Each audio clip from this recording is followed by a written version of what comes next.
Today we are reacting to exposing the weakest argument Michael Jordan haters tried to use against him. I was recommended this video. It's supposed to be in reference to the coach argument and like Jordan's the fact that Jordan had better coaches or whatever the situation is. So let's get into it. Hey, what's up, everybody? It's just Charleston, and welcome you guys to another episode of the Dreamers Pro Show, where we cover everything from sports, hot topics, classic debates, entertainment, and where we give you guys a fresh perspective. That's valid. That's what I want to do. What the hell? I don't want to just do the sports. I want to do hot topics, nigga. I want to say whatever I want. I want to say whatever I want. Tonight we see them, and today I'm going to have some more fun with this particular video, so you guys definitely want to stick around for this one. Make sure you go and like the video, subscribe to the channel if you haven't already. Anyway, let me get into this topic here. Now, when you're on top, haters want to bring you down. Does that line sound familiar to anybody that's ever listened to hip-hop? If it sounds familiar, you may not be aware, maybe not come to your mind right now, that line is from Puff Daddy and Notorious B.I.G. song together on, Life After Death, called My Downfall. When Puffy, in the beginning of the song, was basically talking about when you're on top, these haters always trying to pull you down, they're always trying to, tug at your cape and all of these different things. As a person that genuinely enjoys producing content surrounding Michael Jordan, I have heard literally every single weak argument one could listen to for people basically trying to say that Michael Jordan is not the GOAT. I've heard all of them. How do I know? Because Jordan videos, I think, probably performed. I think there are a lot of Jordan fans out there that are starving for great content surrounding Michael Jordan, people to produce content that can add more context to his career. What I've said, even over the past few weeks or so, I said to somebody that's still learning about Jordan, even me to this day, I'm discovering new things about him, and I came to the conclusion a few weeks ago that, listen, I think this guy is actually underrated. For as much praise as he gets, I believe Jordan is actually underrated. Whoa, that is a fucking steamy hot take. Jordan's underrated? Yo, that's crazy to even think about, because the level of praise that he gets, it's like, he's literally considered one of the, it's not even that he's considered one of the greatest basketball players of all time, but he's considered one of the greatest people to do anything. Like, Michael Jordan to basketball is equal to or greater than, in a lot of people's eyes, anybody to anything that anybody has ever done. For example, Michael Jordan is equal to or greater than a Picasso when it comes to drawing pictures. Or Michael Jordan is equal to or greater than Michael Jackson when it comes to performing music and dancing. Michael Jordan is equal to or greater than Michael Phelps. Michael Jordan is considered not only the greatest basketball player of all time, but he is considered the greatest person to do any specific thing in the history of life. So to say that he's underrated is like, whoa, bruh, you got it. So, we love to produce Jordan videos, and we've heard every type of argument, because people come out there and they leave a lot of comments under these Jordan videos. Facts. Because it creates a lot of conversation, which is great. Facts. Because that's what sports is all about. And Facts. people come up with one argument after the other. No, Jordan not the great because of this. No, he's not the great because of that. No, but you don't understand. He's overhyped. It's a machine. About all of these different things people try to use to basically say that Jordan is out to go. And we hear some arguments that, if I have to be totally candid with you guys, a lot of these arguments are head-scratching. When you sit back and try to peel through some of these arguments and unpack them, you're like, wait, what? Are people serious when they try to, come up with these, with these arguments? What are the ones that I've heard over the last few years that people have tried to use to basically say, no, wait a minute. Wait a minute. LeBron James is better than Michael Jordan. Okay, one of the arguments that I've heard people try to use is that it's a coaching argument, or the lack thereof. What these people say, many of them say, is that LeBron James never had a championship coach like Michael Jordan. He never had a Greg Popovich. He never had a Pat Riley. He never had a Rick Carlisle. He never had any of those coaches.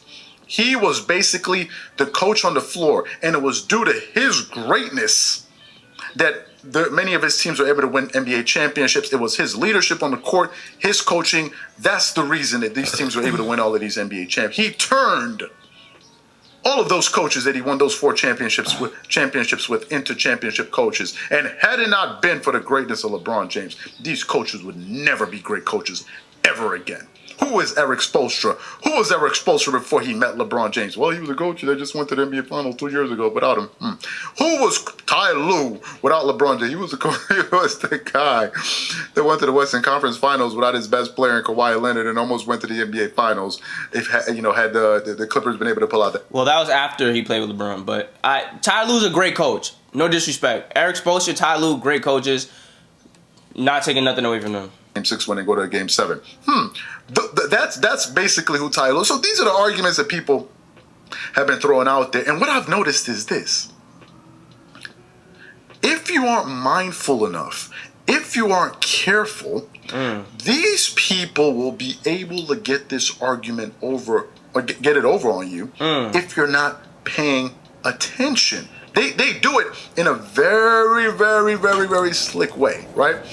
So then I decided to do this. I sat back and I started to think about the drama surrounding the Lakers recently. You know, the recent drama surrounding the Lakers, Phil Jackson, and LeBron James. And as y'all know, the Los Angeles Lakers are currently consulting with Phil Jackson, who's their former head coach, on a possible on helping them find a new coach and some other roster moves that that the team may be looking to make. And according to reports, it has been said, at least by Bill Plaschke, that Phil Jackson wants LeBron James to be traded. And it was that comment that really sparked this particular show. Let's talk about it here. Let's talk about it. I sat back and I started to think. And then it occurred to me. I said, oh, wait a minute. Ooh, it occurred. Don't let it occur. Your argument about LeBron not having a great coach and Jordan benefiting, blah, blah, blah. It's a total sham. It is a total sham. Let's talk about it. For those of you who saw the Last Dance documentary, which is probably the best sports documentary ever. It's elite. For those of you who saw the Last Dance documentary, it's elite. You will remember then when Michael Jordan was the head coach of the Chicago Bulls, who was his coach? His coach was Doug Collins, the same coach that coached him when he returned to the NBA to play with the Washington Wizards. They reunited, right? Okay. He was the head coach of the Chicago Bulls. As y'all know, they had another assistant coach in Tex Winter, who is the architect of the triangle offense. That was one of their assistant coaches. And there was another assistant coach by the name of Phil Jackson.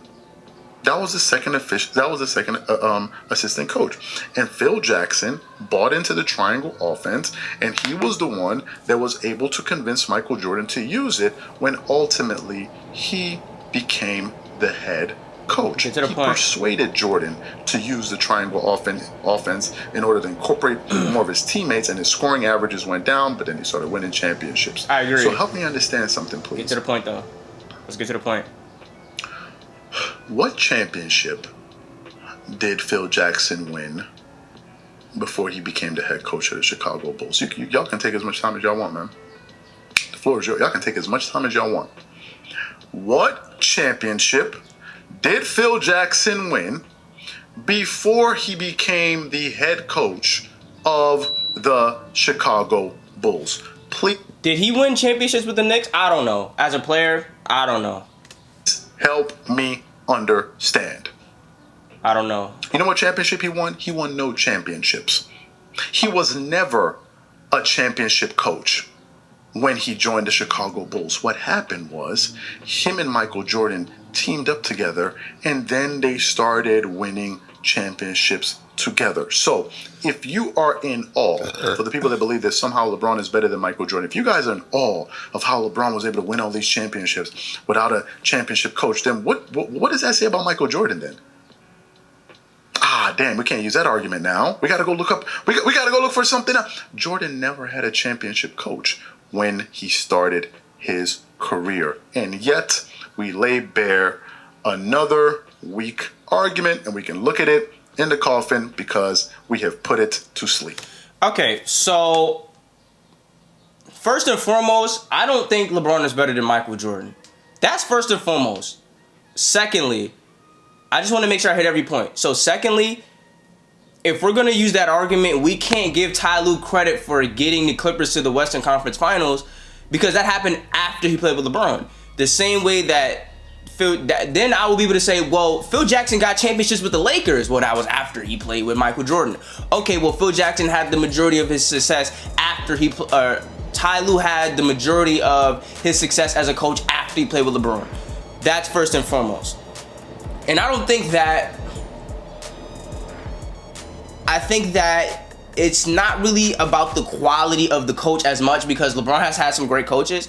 But I think that the difference is that when everybody stays together, it's a different level of trust you can have. So it's like when Mike first got with Phil, or I guess that was the second head coach, it was just like, okay, we're together now, we making things work. He already was familiar with Phil to an extent, and he stayed in Chicago.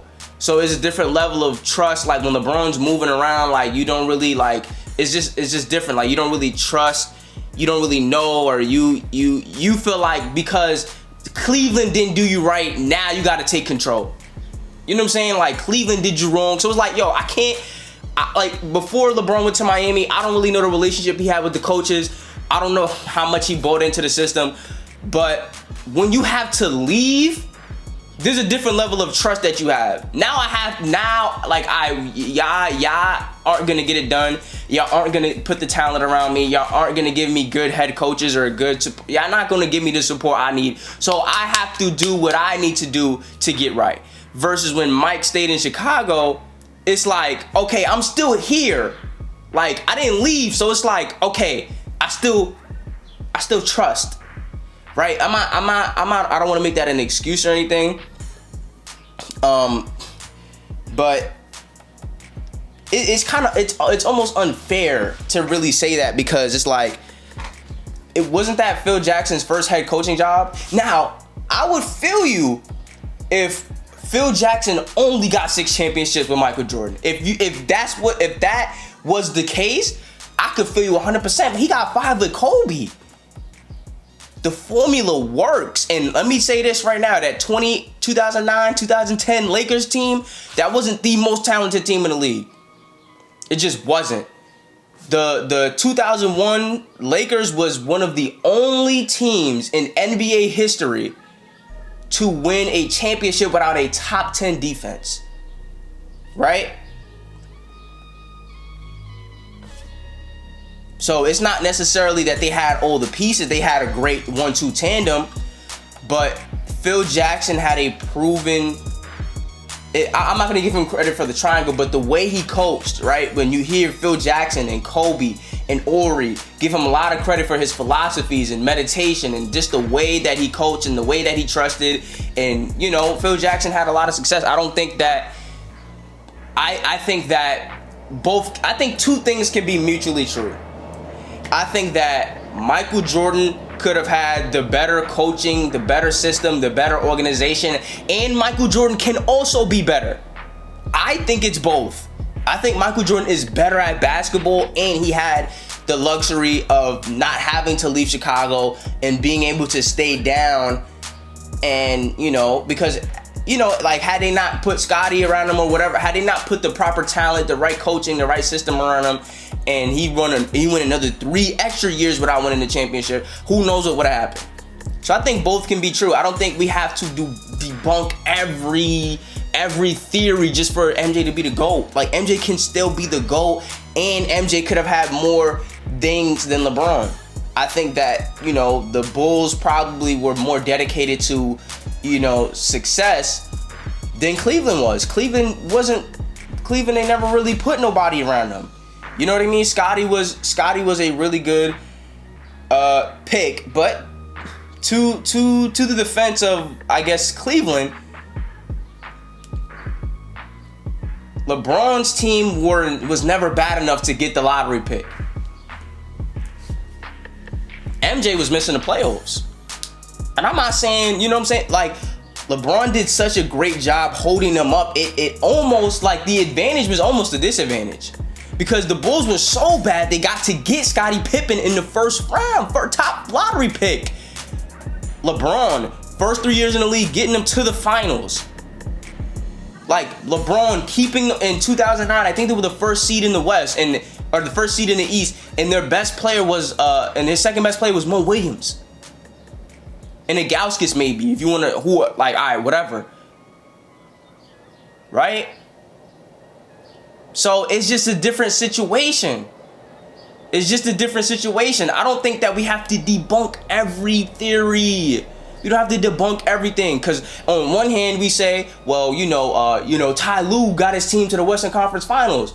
That's after LeBron. But then we don't want to talk about what Phil Jackson did after he played with MJ, when he won 5 more championships. Like, what are we talking about at that point?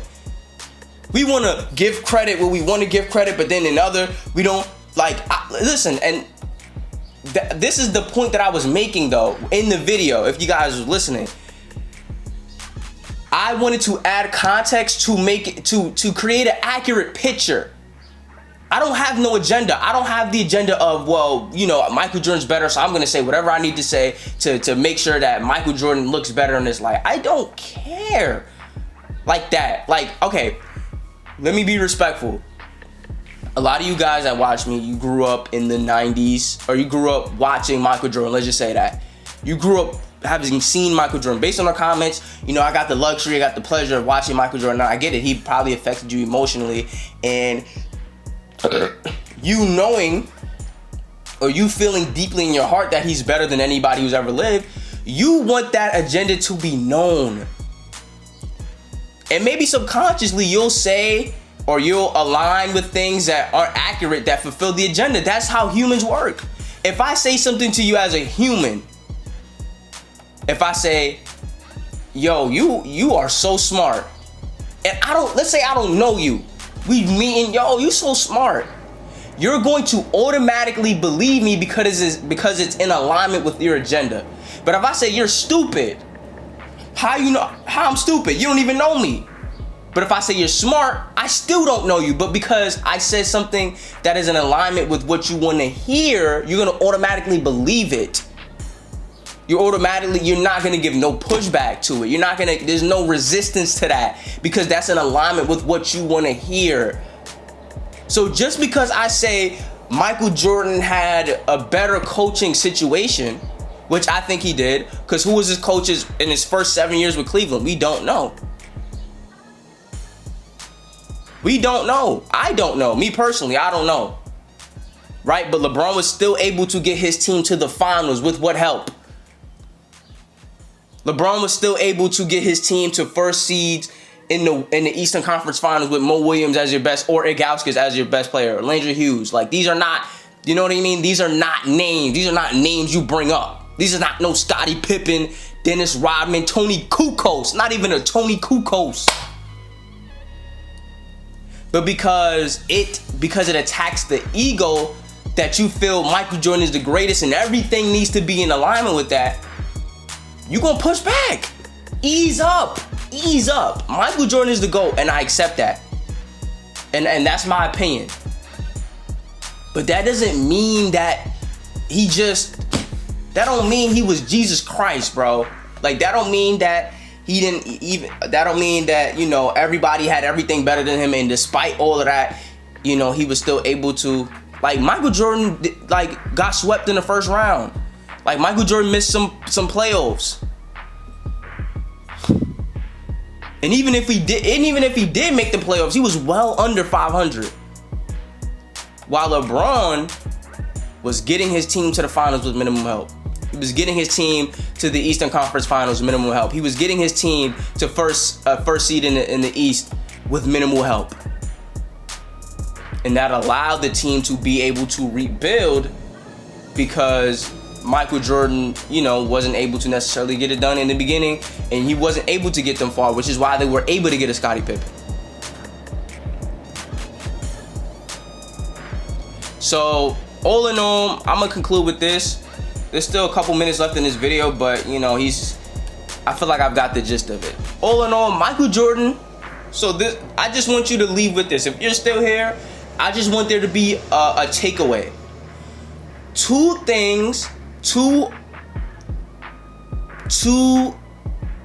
relatively alternate viewpoints can both coexist.